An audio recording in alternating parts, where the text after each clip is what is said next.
Olá, boa noite. Política nas redes no ar. Hoje debateremos a Lei de Acesso à Informação e a Política. A Lei de Acesso com a Lei Geral de Proteção de Dados.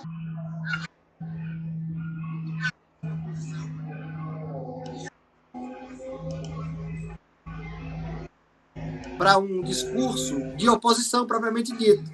Ele saiu para um discurso de instituição de um governo paralelo. Né?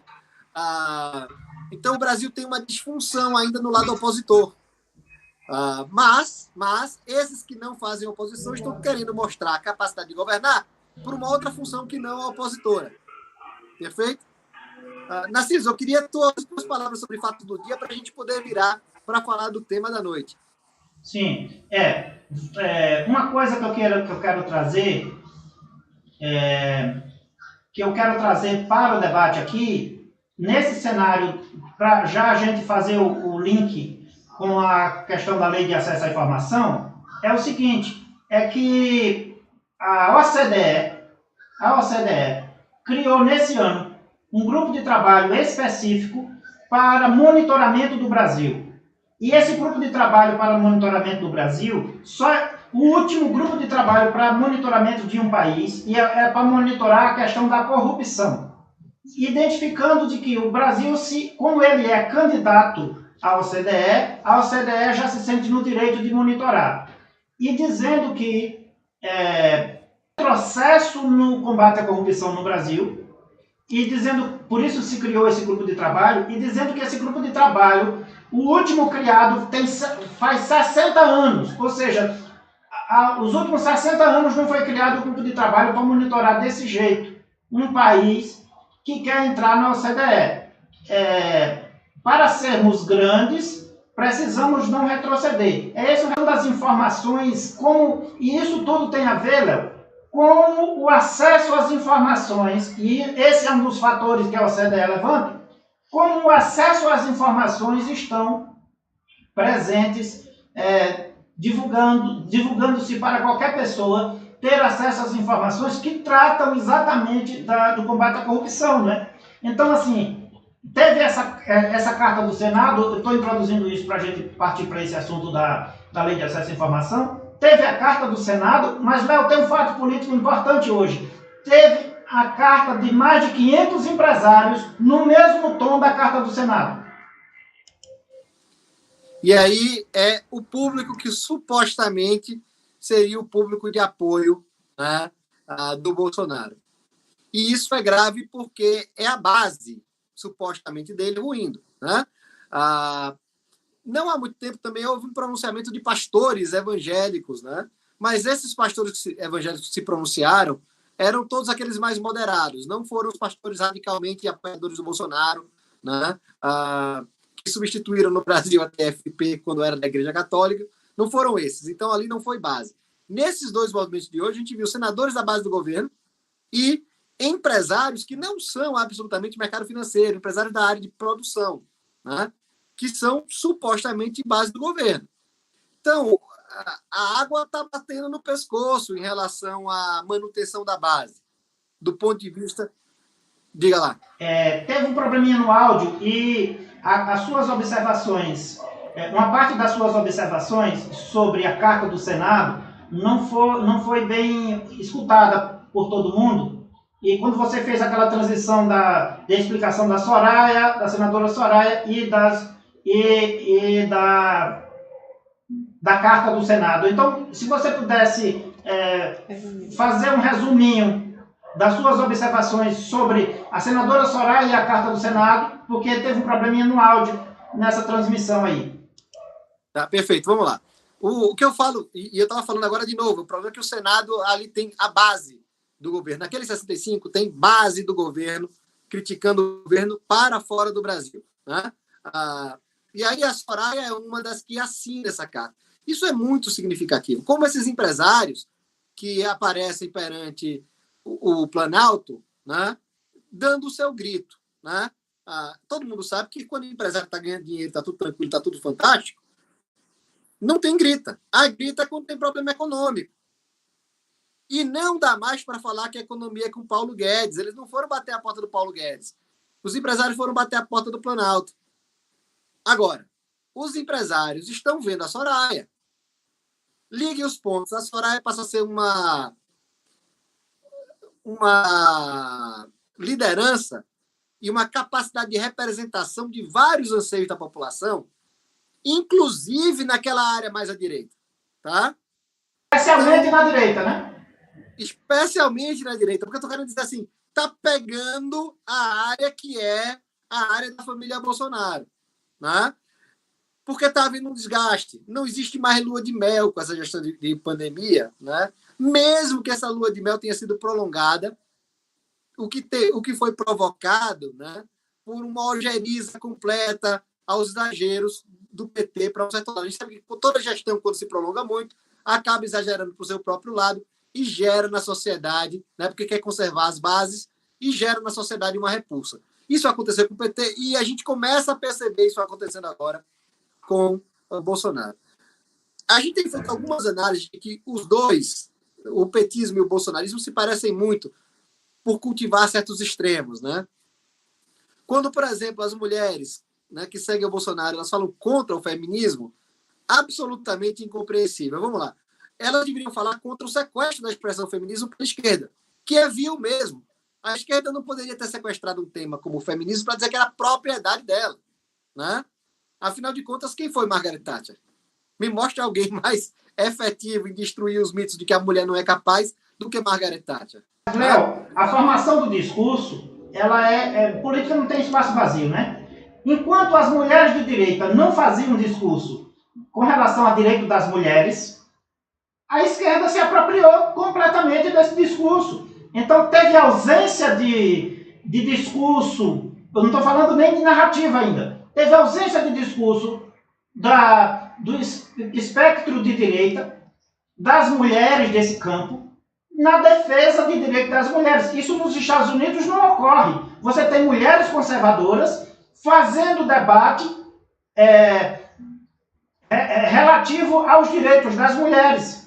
Você tem mulheres de esquerda fazendo debate relativo aos direitos das mulheres. No Brasil, ficou um hiato de participação das mulheres tidas como de direita ou conservadoras no debate de direito das mulheres. Eu estou só para falar no direito das mulheres, sem falar de outras coisas que a bandeira feminista levanta. Eu acho que isso é... Talvez, é que a gente no Brasil não tenha conservadorismo de verdade, a gente tenha reacionarismo se afirmando conservadorismo. Tá? Os valores conservadores clássicos, né, de gerir mudança com prudência, não, hoje no Brasil vem um impedimento às mudanças. Então, é parte, né, da nossa falta de convívio com democracia. O Brasil teve, durante sua república, muito pouco tempo de expressão democrática, né, e isso tem um preço. E esse preço é falta de desenvolvimento da política em vários trechos, inclusive esse. Eu queria indicar uma série aqui, já que a gente falou de direito da mulher e do feminismo na esquerda e na direita nos Estados Unidos. Tem uma série chamada Mrs. America. Essa ainda não está no Netflix, acho que ela está na HBO, tá? Mas eu recomendo a série, realmente fantástica. Eu vi toda. Em 2 finais de semana eu vi a série toda e eu não assisti TV no sábado, pelo menos até anoitecer. Então, em 1 dia e meio, 2 finais de semana eu vi a série toda. Realmente muito impactante. E ela faz a gente entender muita coisa sobre a política dos Estados Unidos hoje, o que tem influência para todos os países do mundo, né? Você não vê noticiário sobre a política interna da Guatemala. Por que você não vê noticiário sobre a política interna da Guatemala no Brasil? Porque se presume que terá baixíssimo, pouco ou nenhum impacto sobre a vida dos brasileiros. Mas a política interna dos Estados Unidos, da Grã-Bretanha, da França, da China, tem algum impacto na nossa vida. É por isso que a gente tem noticiários sobre política interna desses países aqui. Tá? E, em alguns casos, os países até investem, né, em se fazer cobrir para se afirmar países relevantes no cenário internacional. Né? A China mesmo fez uma parceria com um grupo de TV do Brasil, né, para poder trazer repórteres seus, né, falando português e cobrindo a China. Ou seja, ela quer participar do discurso. A Rússia tem uma TV estatal, que é a RT. A França tem uma TV estatal, né, e assim por diante. Né? Então, veja o que eu estou falando aqui. Estou falando que informação é parte do jogo. O Narciso está falando lá que quando tem vazio discursivo, esse vazio é preenchido. Né? Eu não sei se isso legitima alguns entrincheiramentos. Né? Eu acho muito vil esse movimento da esquerda de dizer que todo feminismo é de esquerda, senão não é feminismo. Eu acho que isso é de uma bestialidade enorme, né? Tirando a legitimidade das mulheres de direita serem mulheres, o que é um tipo de invasão política que absolutamente não é a cara da esquerda, mas tem sido. Não é a cara da esquerda clássica, mas tem sido a cara da esquerda. Né? E isso está na raiz do bolsonarismo ultra-radical, que agora prejudica o próprio governo Bolsonaro, quando empresários vêm bater a porta e senadores assinam carta. Né? Mas vamos lá. A gente está falando que informação é tudo, e a gente fala no tema de hoje de uma lei de acesso à informação. Lei essa muito comum no noticiário político. Né? Os jornalistas resolveram que usar a lei de acesso à informação era um bom negócio e começaram a bater na porta dos órgãos públicos buscando todas as informações que antes eram respondidas com silêncio ou com não quero comentar, e pedindo com lei de acesso à informação. Tá? A lei de acesso à informação, ela vem na política brasileira depois do habeas data. O habeas data meio que perde o sentido. O habeas data foi a gente em direito chama de remédio heróico, né? Uma medida constitucional, assim como é o mandado de segurança ou o habeas corpus, né? E o habeas data era para que eu tivesse a liberdade de manter a qualidade do meu cadastro nos órgãos públicos. Os órgãos públicos não podiam ter dados equivocados sobre minha pessoa ou mentirosos sobre minha pessoa. Sobre a minha pessoa, e eu tinha direito de ingressar com habeas data, tá? Que está no mesmo nível de prioridade do habeas corpus e do mandado de segurança na distribuição dos fóruns, tá? E que custa zero. Só que a comissão... Narciso, fala da comissão, porque acho que o trabalho da comissão tornou o habeas data um pouquinho desnecessário. Me fala lá. No pós-habeas data, que veio na Constituição, veio a comissão de anistia, criada pelo presidente Fernando Henrique, na Lei 10.559, a comissão em 2002, né? Em 2002, o Fernando Henrique, antes de terminar o governo dele, ele cria a comissão de anistia, e a comissão de anistia analisa 100 mil processos. Eram processos de reparação por ofensas que o Estado fez, cassação de registro, cassação de emprego, não só a questão de violência. Tinha um rol de violências, mas também tinha a questão de afronta a direitos pessoais, a direitos profissionais, a direitos trabalhistas e etc. E a Comissão de Anistia analisou cerca de 100 mil processos e deu um número de mais ou menos 1/3 de anistias políticas. Né? Além da Comissão de Anistia, teve a Comissão de Mortos e Desaparecidos Políticos, que analisou aqueles desaparecidos do período do regime militar que não tinha carteira, que não tinha certidão de óbito.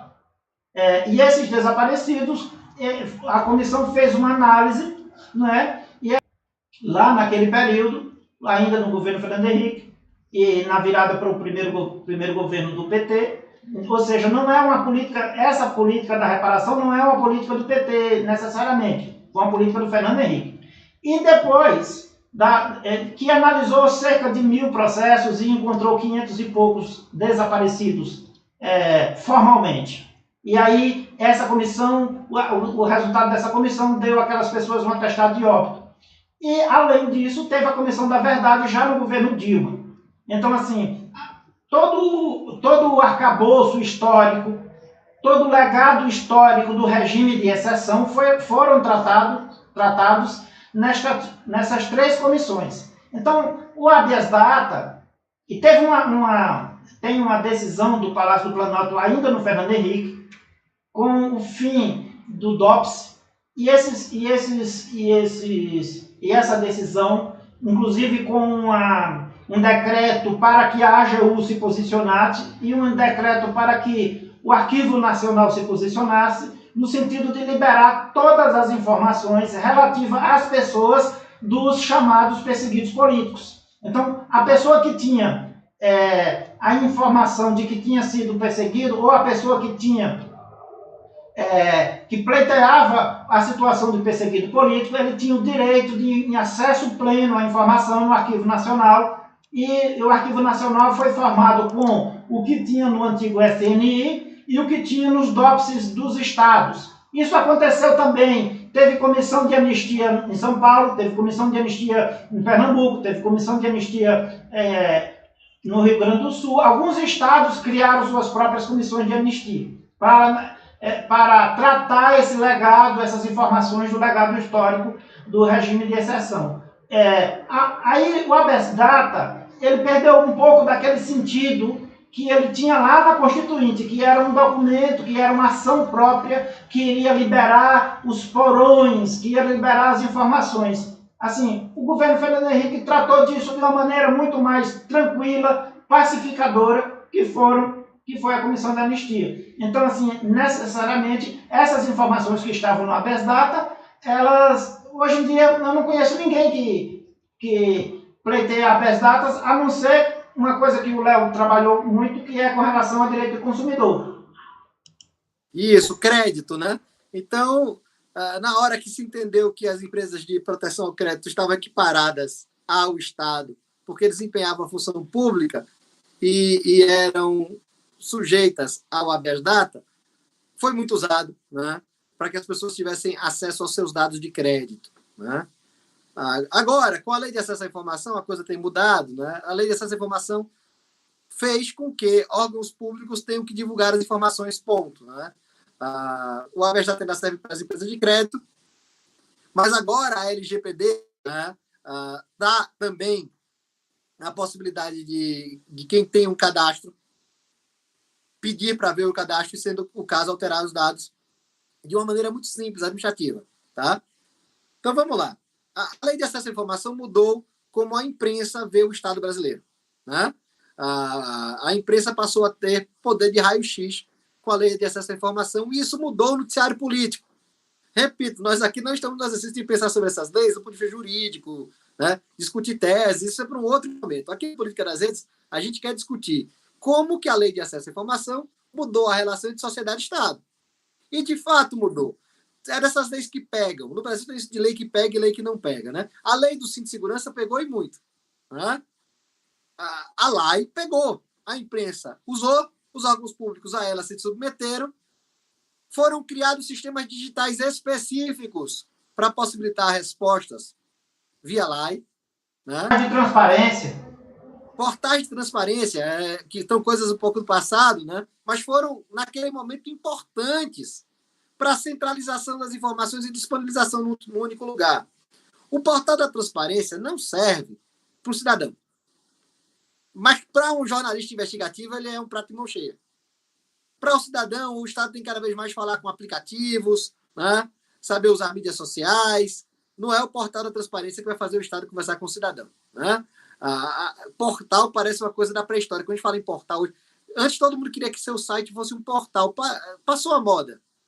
Ninguém mais tem a pretensão de ser aquele lugar pelo qual as pessoas entram na internet. Até porque essa guerra foi definida. As pessoas entram na internet por aplicativos hoje em dia. Elas entram pelo WhatsApp, elas entram pelo Facebook, elas entram pelo Instagram. Percebe? Né? E aí eu falei 3 que são de uma empresa só. André foi que levantou que não estava ouvindo, estava dando para ouvir bem o Léo. A nossa André Alves de Amaral. E aí, que ela se pronuncie se está ouvindo bem, porque pelo que nós apuramos aqui da técnica, está ouvindo bem. Tá, então vamos lá. Voltando aqui, quebrou meu raciocínio. Desculpe. O que eu estou querendo dizer é que a lei de acesso, ela mudou. Lembra que eu falei? A cidadania brasileira começou com os fiscais do Sarney. Ou seja, quais são as leis, medidas provisórias, etc., que trazem o cidadão para a prática constitucional de 88. E a lei de acesso à informação seguramente foi uma dessas leis, né? Ela mudou o noticiário em geral, né? E isso tem enormes consequências políticas. E o gestor começou a se preparar para responder, porque ele sabe que não existe mais não responder como uma possibilidade, né? Agora, a nova legislação geral de proteção de dados tem sido interpretada das maneiras mais casuísticas, oportunistas, para ganhar dinheiro e para gerar medo no mercado, que eu já vi. A advocacia está plantando pânico de LGPD. Gente, é uma lei, como foi a lei, que vai provocar mudanças. A LGPD pesa sobre a iniciativa privada? Pesa. Mas ela pesa sobre a iniciativa privada como um todo. Então ela não muda competição, ela não muda fator de competição. Tá? Num primeiro momento, sim, porque como a Autoridade Nacional de Proteção de Dados tem uma estrutura muito pequena, ela só vai fiscalizar os muito grandes, para dar exemplo. Então, ela pesa sobre os muito grandes. Então, para 99%, né, dos atores, a lei nem pesa ainda. Né? Mas se cria um pânico assim absurdo. A lei é para ser cumprida, mas com responsabilidade, com prudência. Né? Enfim, as organizações não precisam se reformar todas. Né? Mas ela vai trazer para o setor privado o que a lei trouxe para o setor público. Aquela necessidade de saber onde é que está a informação. Porque antes da lei, alguém chegava no órgão público e pedia uma informação, Narciso, e a pessoa na porta do próprio órgão público que tinha informação não sabia indicar nem qual era o setor que tinha aquela informação. Esse é o Brasil antes da lei. O Brasil depois da lei tem uma sala do cidadão dentro do TCU. Eu vou falar aqui que é muito pouco usado. O cidadão brasileiro não gosta de visitar o TCU, não. Mas tem lá uma sala e é fantástica. Não tem desculpa para não ir. Está a um Uber de distância de todo mundo que mora em Brasília, né? E está muito perto do Congresso. Quem vem aqui pode dar um pulinho. Na verdade, e o TCU faz parte do Congresso Nacional. Vamos lá. Né? Os trabalhadores do TCU são trabalhadores do Congresso Nacional. Mas vamos por partes aqui. Portanto, TCU, embora seja tribunal, eu quero chamar... Falando de TCU, Tribunal de Contas da União, o Narciso falou de OCDE, que no inglês é OECD, que é a Organização, né, para a Cooperação e Desenvolvimento Econômico, que é um clube dos países ricos, né? E o Brasil está à porta desse clube há algum tempo, até porque beirou ser primeiro mundo num determinado momento, né? Depois os problemas clássicos do Brasil ser Brasil se impuseram, né? Mas houve uma dinâmica econômica muito virtuosa no Brasil, enquanto ela era muito ruim, sobretudo na Europa, né? Né, a gente falou de uma outra sigla hoje, que foi o DOPS, que é o Departamento de Ordem Pública e Social, que era a divisão da polícia, característica do regime de 64, na verdade 67, né? E que se prolongou até durante parte da Nova República e foi sendo extinto, né? Assim como o SNI. Né?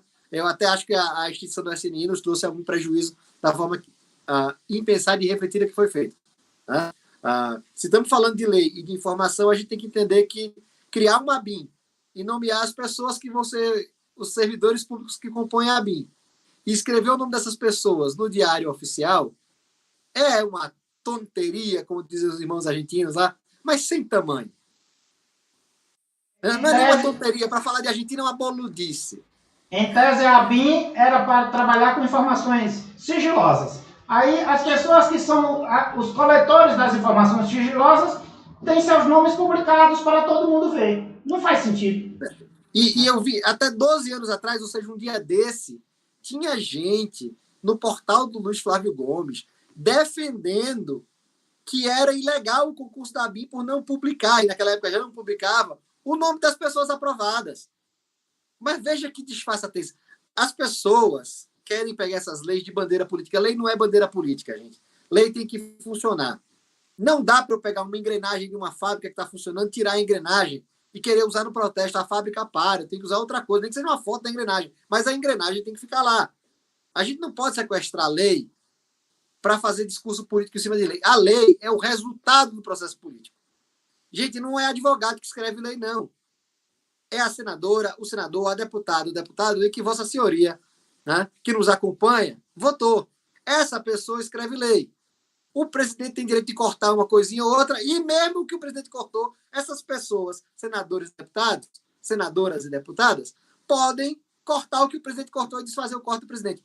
É assim que nasce uma lei. Então, quando chegava na sala de aula do curso de Direito e o meu aluno me perguntava, professor, o que é a lei? O que é que a lei quer dizer? Meu filho, vem cá, pai. Deixa eu conversar com você.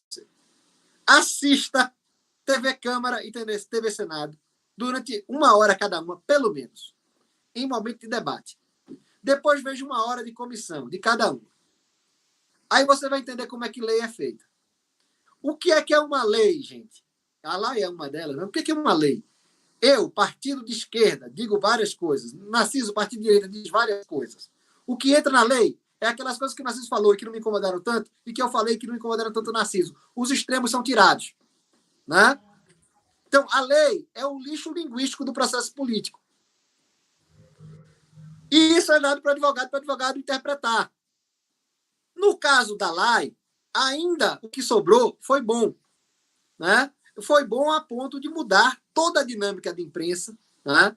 E de mudar... Cidadão, você que tem um blog, você que tem um vídeo no Instagram, não é só jornalista, não. Você tem direito de fazer um pedido com o direito de acesso via lei de acesso à informação para informações que estão fechadas. Se não tiver uma declaração muito clara de sigilo de ordem pública fundamentada com base nas leis nacionais, que não são tantas, a informação vai ser divulgada para você. E se houver um sigilo, eles vão dizer que há um sigilo e qual é a natureza do sigilo. E por quanto tempo o sigilo deve ficar em vigor. Ok? Então, cada um de nós, hoje, com lei de acesso à informação, pode buscar tudo aquilo que antes ficava esquecido em algum órgão, que a própria pessoa da portaria do órgão público não sabia. Tá? E hoje, continua às vezes não sabendo, mas está lá na internet. Né? Então, percebam como mudou o trato do brasileiro com a informação e o trato do mundo político e do jornalismo com a informação pública, com a informação da administração pública, por causa da lei de acesso à informação. Né? Eu só queria fazer um reparo aos meus amigos e colegas jornalistas que a lei de acesso à informação não é uma fonte. A fonte é aquele órgão que te passou a informação. Tá? É uma lei, ponto. A lei é uma lei, ela não tem personalidade, ela não tem CNPJ, não tem CPF. Os jornalistas colocam lá, lei de acesso à informação, está errado a fonte. Agora, você pode escrever fonte tal, né? Sob lei de informação, sob a lei, né? Sob a lei, ou seja, foi corrigido. Só me falou porque a lei manda. Não me respondeu amistosamente. Então, eu acho que tem uma evolução aí para que os jornalistas digam que a lei não é fonte, a lei é lei, né? Diz que os meninos, quando estão jogando faculdade, dominó na faculdade de Direito, eles fazem lei, não é lailô mais não. Né? Tá. Então, ali, a lei mudou tudo, mudou essa dinâmica. Existia um Brasil antes do Código de Proteção e Defesa do Consumidor, por exemplo. Existe outro depois. Existia o Brasil antes do Código de Trânsito. Existe outro depois. Existia um Brasil antes da lei. E agora, estamos vivendo uma segunda lei de informação muito importante, que é a LGPD, que é a Lei Geral de Proteção de Dados, que vai ser tão instrumental, tão grande, tão relevante quanto a lei, ou mais. E ela não trata, enquanto que a lei tratava de tornar mais públicas as informações, o clima geral é de publicidade da informação, porque antes nada vazava, porque tudo era escondidinho. Até o que tinha que ser mostrado era escondidinho. Agora, com a LGPD, não vai dar para escancarar tudo. Quando tiver um dado de uma pessoa lá, que é um dado pessoal, o CPF do cidadão, onde que ele mora, qual o telefone, o e-mail, com quem que ele é casado e assim por diante, quantas vezes o sujeito se divorciou e quanto ele está devendo para o imposto de renda, a não ser no caso de uma pessoa politicamente exposta, essas coisas, e ainda assim com limites, essas coisas não podem ser publicadas mais de toda forma. Então, os relatórios da lei vão ter que mudar, né, para que seja suprimido para que sejam suprimidos todos esses dados pessoais que têm a ver com a dignidade da pessoa humana, né, dos relatórios gerais da lei. Perfeito? Para aqueles dados mais estatísticos, isso não tem problema nenhum, porque o dado já é estatístico. Mas quando se for falar de pessoas especificamente, a gente vai ter um funcionamento diferente da lei. Tá? Então, o pessoal dentro de órgão público tem que começar a buscar suas consultorias, né? O jurídico tem que começar a estudar isso com muito vagar e com muita atenção, porque agora vão ter duas leis com muitos conflitos possíveis entre si.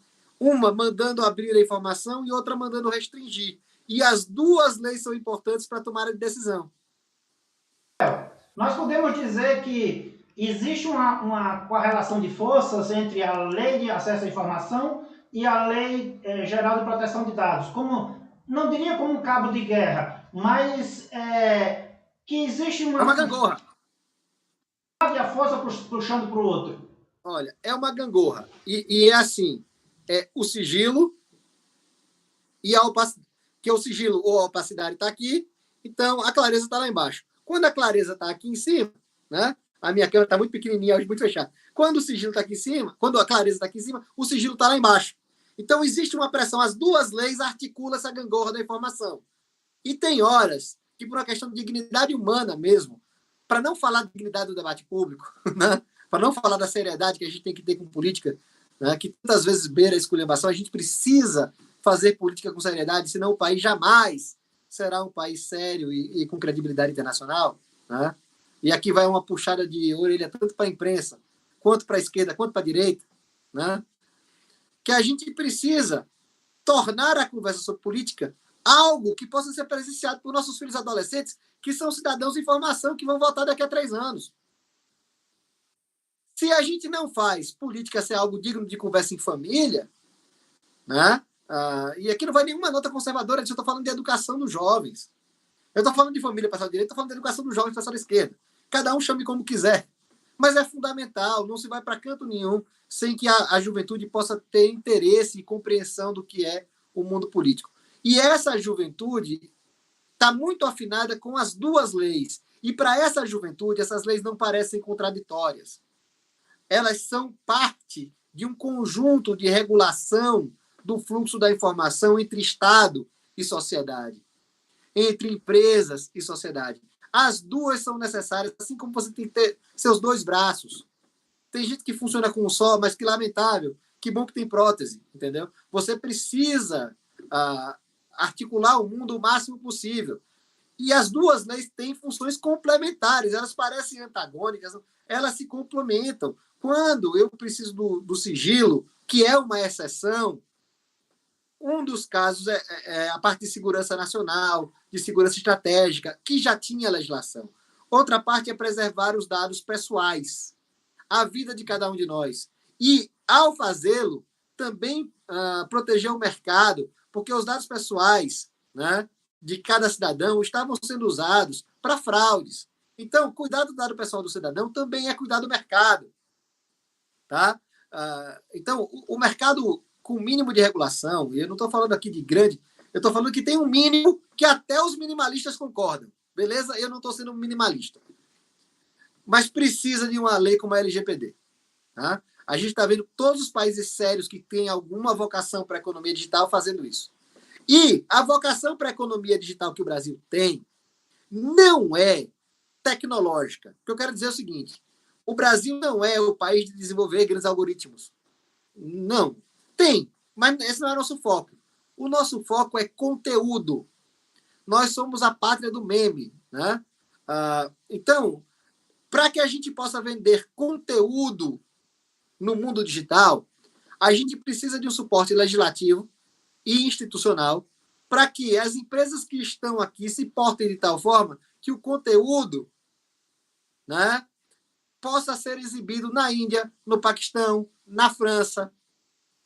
E, para isso, você tem que ter uma dose mínima de dignidade. Tá? Vejam o que é o cinema feito para exportação, por exemplo. Ele não é o mesmo cinema nacional, nem nos Estados Unidos, que são o grande produtor de cinema do mundo. O cinema para consumo próprio tem um vocabulário diferente, tem uma estética diferente.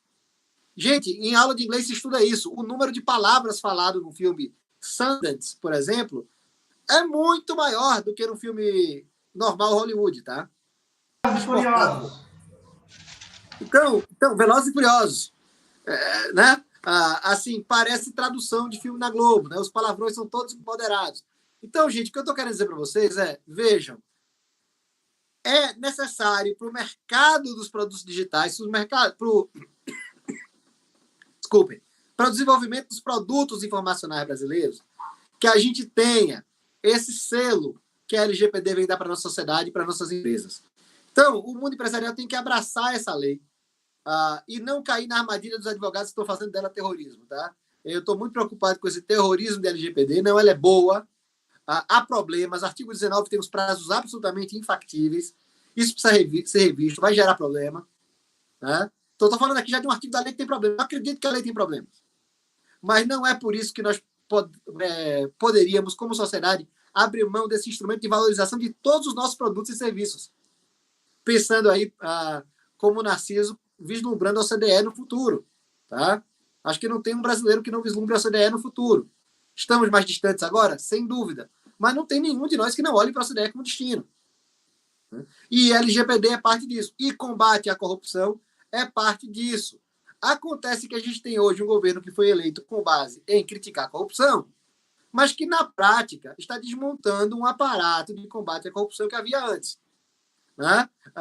E aí tem uma tensão. O que eu falo e o que eu faço são coisas completamente diferentes em política. Estamos falando na prática o que está acontecendo, e a OCDE montou, e a OCDE não é oposição, gente, são vários países ricos, né, que estão classificando o Brasil para entrar ou não no clubinho, correto? Vocês podem discutir que talvez a opção do Brasil de tentar entrar na OCDE não seja boa, e que é melhor continuar como líder do terceiro mundo. O Brasil meio que virou essa chave, e não quer mais ser líder do terceiro mundo. O Brasil quer ser, né, o sócio novo do Country Club, ainda com cara de novo rico. O Brasil não quer mais ser o líder, né, do pancadão. O Brasil se deslocou na política internacional. E se nós, como país, almejamos a OCDE, há uma cartilha. O clubinho tem uma cartilha, ele tem regras de conduta muito claras. E ninguém no clubinho fala de extinguir corrupção. Olha, a linguagem é muito específica. O que eles falam é de que... O que eles tentam fazer é que a corrupção não torne o exercício da política indigno. Ou seja, ela não chegue a níveis absurdos. As pessoas não façam no meio da sala o que é dedicado aos banheiros. Né? É esse nível de dignidade do qual eu estou falando aqui. E o Brasil sofreu, inclusive, nisso, Narciso. É verdade. Ô Léo, nós estamos já com 1 hora de live e vamos partindo para o final, mas não sem antes responder a Viviane Maia Juvita, que ela diz assim: será que uma lei busca informação e a outra protege a privacidade? Uma resguarda na Constituição, é algo assim? Uma precisa da outra? Aí é uma pergunta para você responder e ir finalizando. Pra gente... Eu vou falar assim: pense que a lei são seus olhos e pense que a LGPD são suas pálpebras. Você ia querer não ter pálpebras? A gente precisa de pálpebras. E a NPD que está se montando ainda vai ser seus cílios. Você ainda está sem cílios. Né? A NPD só existe no papel e com muito pouca gente ainda dentro da presidência da República. Ela precisa evoluir e muito para ter um impacto. E a ação dela vai ser fundamental. Eu só tenho realmente de muito grave essa preocupação de como o mundo trabalhista está olhando para a LGPD, como se toda a relação de entrega de dados fosse uma relação de trabalho. Não é disso que se trata. E tenho preocupações específicas dos prazos do artigo 19. Eu tenho várias outras, mas essas são as centrais e as mais sérias. Indo para os finalmente, muito interessante esse debate sobre LGPD e sobre lei de acesso à informação, mas principalmente lei de acesso à informação, e que as pessoas entendam que isso é muito mais amplo do que simplesmente a informação que eu quero num determinado órgão. Isso é uma coisa que demanda direito internacional público, demanda a questão do mundo empresarial, os negócios que os empresários brasileiros poderão ou não poderão fazer lá fora, importação e exportação, OCDE, todo esse conjunto de coisas que nós precisamos sim fazer nosso dever de casa, não só na Lei de Acesso à Informação, como na Lei Geral de Proteção de Dados. Quero dar um exemplo da agribusiness aqui, Narciso. O agronegócio tem importadores de comida brasileira lá fora, né? Buscando averiguar via lei a postura da Anvisa. Veja, isso é importante para o nosso mercado exportador de alimentos, que é relevante no nosso planejamento econômico. Certo. Muito bem. Então, desce na prática, Narciso. Desce na prática. E não, quando eu falo de produtos informacionais, eu não estou falando mais só de dados. Não. Quando você compra um bife hoje e ele vem rastreado, que é o bife mais caro do mundo hoje, ele diz qual é o animal, de qual rebanho, de qual fazenda, qual foi o dia do abate, onde foi o abatedouro, qual foi o frigorífico por onde passou. Ou seja, você não está mais comprando só o bife. Você está comprando um bife com uma caminha de informação bem suculenta. E você que é judeu sabe muito bem que essa questão é importante para algumas pessoas, né? Sim, sim. A informação sobre comida que a gente tem hoje, na verdade, né, vale muito à comunidade judaica, porque nos Estados Unidos Os judeus queriam comprar coisa sem leite, porque assim, tem uma regra na alimentação, gente, que é o seguinte: quando eu como carne, eu tenho que passar tantas horas, e sobre essas tantas horas nem todo mundo concorda, mas tantas horas, quantas horas sejam, mas tantas horas para poder tomar algum derivado de leite, alguma coisa que contenha leite, tá? Então, o que é que acontece? O judeu, ele quer olhar se tem leite ou não. É muito comum isso, né? O judeu, que eu digo assim, mais observante da religiosidade, né? Que assim como tem o católico não praticante, tem o judeu, né? Meio banda voou e às vezes em certas comunidades você até a parte maior da comunidade, tá? E às vezes o cara é banda voou nisso de religiosidade, mas ele é muito presente na parte cultural, né? Aliás, para falar de parte cultural hoje, eu não queria deixar de falar de um fato do dia lamentável da semana, não é do dia, mas da semana, que é o pronunciamento absolutamente antissemita, não tem outra palavra para dar, do Roberto Jefferson, né? Criticando, né, o presidente da Confederação Israelita do Brasil da pior maneira possível, né? Usando chavões da época da Inquisição. Esse é o tamanho do atraso do pronunciamento. Não estou falando que ele usou chavões... Outra palavra, terrível. Assim, não estou falando de chavões da época do Hitler. Eu estou falando de chavões da época da Inquisição. Será que nós temos direito, como país, a ter 400 anos de atraso no discurso político? Porque se trata de 400 anos de atraso no grupo político, no discurso político, escanteando um grupo, né, para proveito próprio, para aparecer. Né? Absolutamente indigno, e eu ia até falar lamentável, mas não é só lamentável, não é indigno. Né? É indigno, eu não gosto nem de estar falando disso aqui, mas preciso dizer que a gente ainda tem racista, antissemita, e que as pessoas acham que isso é, por exemplo, ser de direita. Eu tenho um amigo de direita que absolutamente abominam esse tipo de postura. Né? Como tenho amigos de esquerda que também abominam e que também denunciavam quando, por exemplo, o PSOL queimava com o Babá lá, absolutamente indigno também, a bandeira de Israel em praça pública. Tá? Assim, a tal ponto que a gente tem que dizer que, infelizmente, o antissemitismo está na esquerda e na direita. Tá? E está presente, e eu vou criticar o tempo todo dos dois lados, porque a minha sobrevivência da minha família estão diretamente ligadas a isso, porque, nesse caso, eu sou a vítima em potencial e eu ainda ando com esse negócio na cabeça na rua, que eu sou dos mais expostos. Né? Nem todo mundo tem esse costume, que é um respeito religioso, mas nós que temos, somos mais facilmente identificáveis como judeus. Né? Então, eu estou profundamente exposto, exponho minha família quando saio assim para a rua e preciso denunciar esse tipo de discurso que é absolutamente fora da atividade política. Crime é crime, política é política. Isso, com todas as palavras, foi criminoso. Muito bem. Eu faço minhas palavras do Léo, dizer que isso é terrível e rechaçar todo tipo de racismo, de qualquer natureza, de qualquer origem ou matiz ideológico. Mas vamos finalizando, e eu gostaria muito de agradecer as pessoas que participaram aqui, a Andréa, a Viviane, e as pessoas que vão participar depois.